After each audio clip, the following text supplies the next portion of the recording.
Memperingatkan neraka, tapi malah masuk neraka. Ada duta anti korupsi, malah dia korupsi. Ada duta anti narkoba, malah pengguna dan pengedar narkoba. Semoga kita yang memperingatkan dari masuk neraka tidak masuk neraka kelak. Terlihat alim di depan manusia, tapi banyak maksiat saat sendiri. Kaum muslimin dan para aktivis dakwah yang semoga dimuliakan oleh Allah Subhanahu wa taala. Semoga kita tidak termasuk orang yang seperti memperingatkan manusia akan neraka. Akan tetapi, kita sendiri yang masuk neraka. Kita banyak menasihati orang lain, tetapi malah kita sendiri yang melanggarnya. Allah Subhanahu wa taala berfirman yang artinya, "Mengapa kamu suruh orang lain mengerjakan kebaktian, sedang kamu melupakan diri dan kewajibanmu sendiri? Padahal kamu membaca Alkitab, Al-Quran, maka tidaklah kamu berpikir." Quran Surah Al-Baqarah ayat 44. Adakah yang demikian?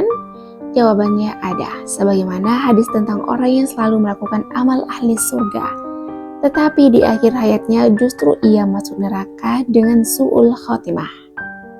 Nabi SAW bersabda yang artinya, sesungguhnya seorang benar-benar melakukan amalan surga menurut yang tampak bagi masyarakat, padahal ia termasuk penduduk neraka. Mengapa bisa demikian? Ibnu Qayyim rahimahullah menjelaskan alasannya, dikarenakan hal buruk yang tersembunyi dalam hatinya. Dia selama ini menyembunyikan keburukan dan ia tidak sabar beramal sampai sempurna. Beliau rahimahullah berkata yang artinya, karena amal itu dilihat dari penutupnya, dia tidak sabar mengamalkan sampai sempurna. Bahkan ada yang tersembunyi berupa penyakit hati dan noda yang nampak pada akhir hayatnya. Semoga Allah menjaga kita dari hal seperti ini karena ancamannya sangat keras. Dalam hadis disebutkan bahwa manusia yang pertama kali diadili oleh Allah pada hari kiamat, salah satunya adalah orang yang mengajarkan agama dan Al-Quran, tetapi tidak ikhlas. Akhirnya ia termasuk yang pertama kali masuk neraka. Rasulullah SAW bersabda yang artinya, dan didatangkan pula seseorang yang belajar Al-Quran dan mengajarkannya. Lalu diperlihatkan kepadanya kenikmatan sehingga ia mengetahui dengan jelas. Allah bertanya, apa yang telah kamu perbuat? Dia menjawab, saya telah belajar ilmu dan mengajarkannya. Saya juga membaca Al-Quran demi engkau. Allah berfirman, kamu dusta.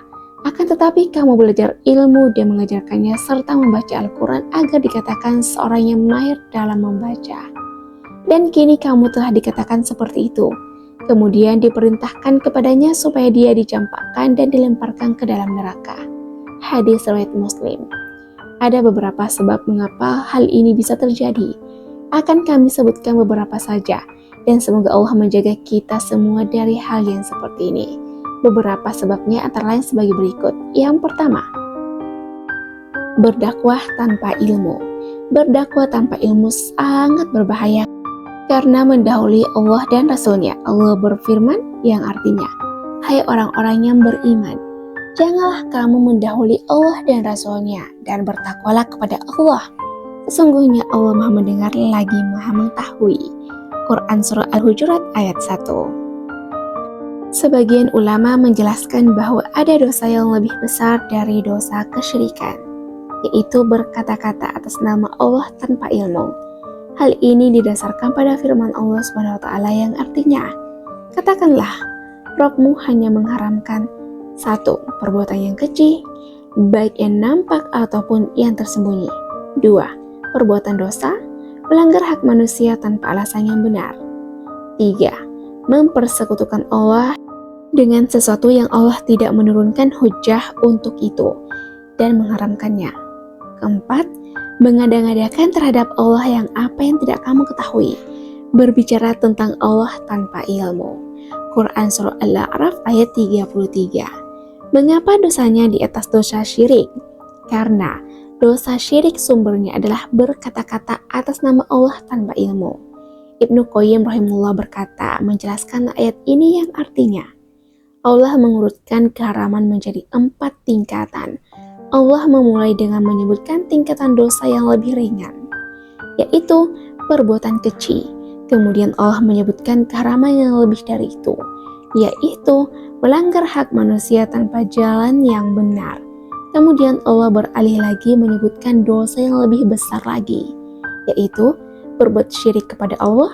Lalu yang terakhir Allah menyebutkan dosa yang paling besar dari itu semua, yaitu berbicara tentang Allah tanpa ilmu.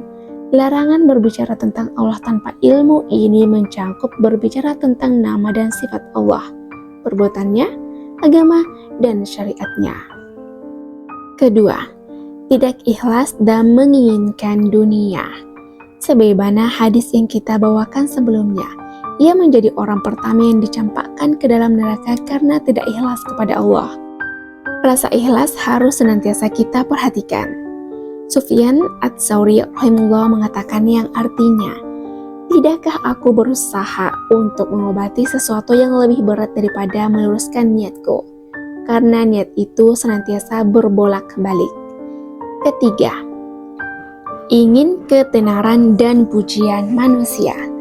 Para aktivis dakwah dan dai bisa jadi terjerumus dalam hal ini. Asy-Syatibi rahimahullah berkata yang artinya, hal yang paling terakhir luntur dari hati orang-orang solih adalah cinta kekuasaan dan cinta eksistensi atau popularitas.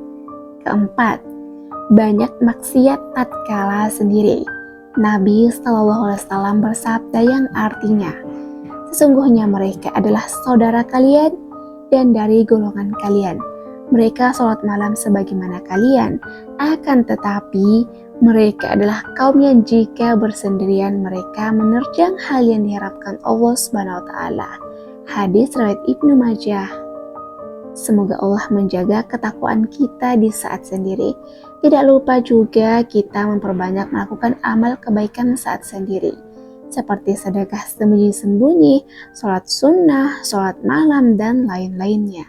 Nabi SAW bersabda yang artinya, sesungguhnya Allah mencintai hamba yang bertakwa, hamba yang hatinya selalu merasa cukup, dan yang suka menyembunyikan amalnya.